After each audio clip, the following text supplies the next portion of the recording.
Hello and welcome to this very special Black Hat episode of Humans of Talos.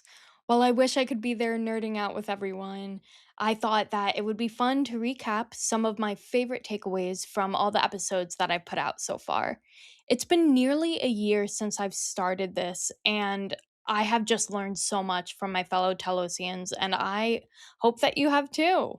From the people I've spoken to, very few went into college knowing that they wanted to work in cybersecurity. Basically, everyone started out in some other field and then migrated here. I've talked to people who started in forensic science, philosophy, viral genetics, sales, graphic design, even a line cook. So let's look back on why they decided to make that jump to cybersecurity. And my bachelor's is actually in that with criminology and forensic science. So after I did that and I started going for a master's, talking with a few of the professors and people around me, they kind of uncovered to me that, like, hey, all those years you had jailbreaking iPhones, breaking your dad's computer, doing all this stuff of just absolutely destroying every piece of technology you have, that's like a career, like a pretty good one. So I shifted kind of from the human side to more the digital side, and but a lot of that still carried through. But I think the moment for me was when I worked as a cybersecurity engineer in one of the teams. We had our first kind of big incident take place where it looked to be APT adjacent. Never know, but it seemed to be. We were kind of going through the whole motions of the investigation, uncovering logs, doing the whole thing, putting the puzzle together. And I was excited during the whole thing, but I remember at the end of every day, everyone was exhausted. They hated it. They're like, "Oh, when is this going to be done? This is going so long." But I was just excited. I was just jumping. I'm like, "Oh, what do we do next? Where do we go to for here?" And they're like trying, like, "No, you need to go break and do something else." So I think that was the moment for me. I was like, okay, I think I like this thing more than other people do. I went off to a job working in newspapers. I actually never thought I would, but it was just, it's the job I found after college, and I designed news pages, which sounds really funny now. It was, it was already dying then. Yeah. uh, Probably not the best long career path, but I I think that my background in journalism and communication driven design is really what made me a great fit for the kind of design work that we do here at Talos because we work with complicated materials. A lot of the creative work that we do is very comms driven. I went to school for political science, and French were my two majors, and criminology was my minor. Um, I studied abroad and I studied abroad in South Africa. I worked in a few prisons. I was kind of interested in just social justice and criminal reform, that kind of thing. Once I started working in the government, they kind of placed me in cyber.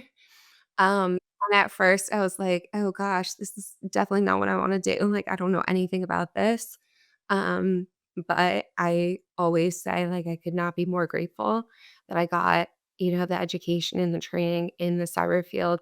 Firstly, I just think it's, you know, the most interesting and the most developing, aspect of, like, conflict and criminology and warfare that we have. Um, but it's also obviously there's so many opportunities, beyond just government. I've heard it said time and time again. Cybersecurity is a field where you always have to be at least a little bit skeptical or a little bit paranoid because there will always be people trying to break into your network, right? And the headlines are nearly all negative, talking about this zero day that's being exploited or that ransomware gang's latest double extortion attempt. So, why do defenders continue to do what they do? I feel like we are having a significant positive impact, right? An impact for the greater good. Sometimes it's hard to see that through the clouds and the bureaucracy and the tedium of trying on a fighting on a daily basis to get this information actionable over here and to make sure that these people agree with what I'm saying and I provided enough context so that they have an appreciation for the magnitude of the event. that's unfolding or that we believe is about to unfold, as the case may also be. Um, for those reasons, we keep doing it. It's pulling in different expertise, different backgrounds, different ways of thinking, and coming together to solve really large scale problems. And we see this in every single day life, in incident response. I mean, we often have large teams, 20, 40 people collaborating together. We have, system admins, we have Active Directory administrators, right? We have the firewall architects, right? So everybody has to come in together, and we need everybody's expertise to come and solve problems. And so that's kind of something that I really think is special about the cyber world, all the cross collaboration and just these massive groups that have to kind of like a transformer, all these small pieces that have to come together. There was a Dutch newspaper, the Dutch Telegraph, who covered the story of Project Power Up. It is an amazing project. It was something that my colleague Joe Marshall came up with to kind of reconfigure an industrial Cisco switch to help the power grids in Ukraine stay stable, even in the face of missile and drone attacks. It's an incredible story. So this Dutch newspaper covered it, and obviously the article was in Dutch, and I didn't speak it, but there was one pull quote that wasn't too difficult to translate, which is "Vi stoppen die bad guys," and I actually got it on a coaster. I don't know if this is the right way around. Got it on a mug because it honestly sums up, what we do. I'm a very, very, very, very small part of that, but we're just a community that believes that we should do what we can to positively impact the most amount of people in the face of those who are trying to do the opposite. And we can't help people unless they trust us. They need to trust the information that we provide. We need to make sure that information is verifiable, actionable, helpful. And that's where it's just the importance in that and the difference that it makes. That's what keeps me motivated. But yeah, it can be really hard, and it's something like it's that balance that you have to kind of juggle on a daily basis. But knowing your why, knowing the mission, it's always keeps me kind of grounded and kind of focused on what really matters. Now, if these Telosians were to do it all over again, what advice would they give their younger selves to help them excel in their work? Let's see what they have to say, and hopefully, this will help you too.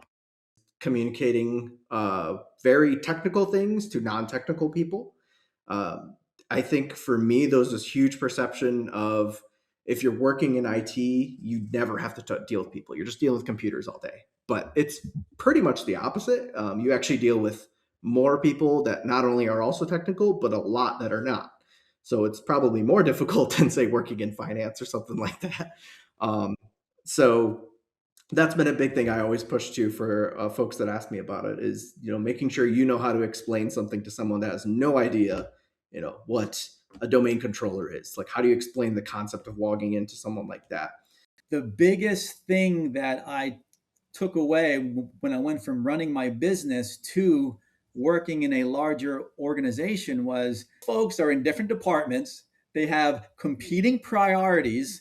I have to influence them. I have to get them to understand my vision, believe in the vision, and get them to do the things that we need to do. So if you go in there with that mindset, knowing that nothing's going to flow exactly how you envisioned it. There's going to be some pivot points. As long as you go in kind of knowing that, things just work out. Of course, technical and soft skills aren't everything. You need to have the right mentality when you're entering such a collaborative field. In nearly every episode, I ask my coworkers, what is something that you'd want a future member of Talos to know? What advice would you have for them? JJ, take it away. Be hungry and be willing to do what it takes to get the job done. Um, I when I'm looking for folks, I don't even necessarily care about their technical capability, right? Sure, I love it if people have a deep, deep technical capability and knowledge set. But I'm looking for the person that's hungry, that is willing to take ownership of something, whatever that thing is, and own it to its end, right? Now, that doesn't mean you have to do everything, but you're going to make sure the steps are taken and that they're taken appropriately. You're going to make sure the questions are answered. And when we get to the end of it, we know what the story was. We know where we landed. We know who did what, and we know that it was done to an acceptable level. Don't be afraid to like admit that like you are still learning or growing in some way, because I made this mistake like really early in my career. There was an internship I really was excited about, and I interviewed for it, and I felt so confident, and I was telling this lady about how great I was at stuff. And I mean, I was like kind of an over busy overachiever and competitive college student. Everybody was back in my program. um and so I was like, I'm gonna go get this and impress this lady. And at the end of it, I remember she was like, so I have nothing to teach you. And I was like, oh, and I was really taken aback by it.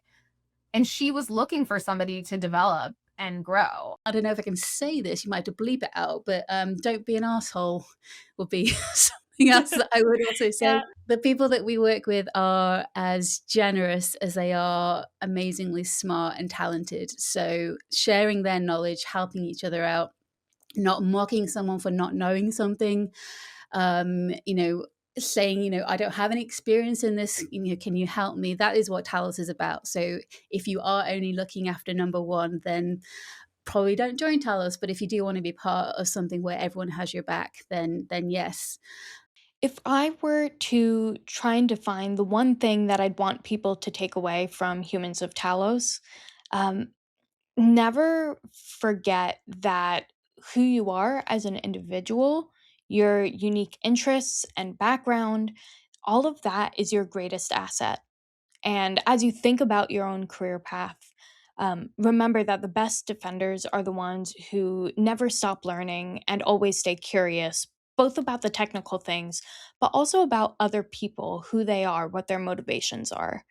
Thank you for watching this special look back at the people who make Talos what it is. And until then, keep learning and keep being yourself.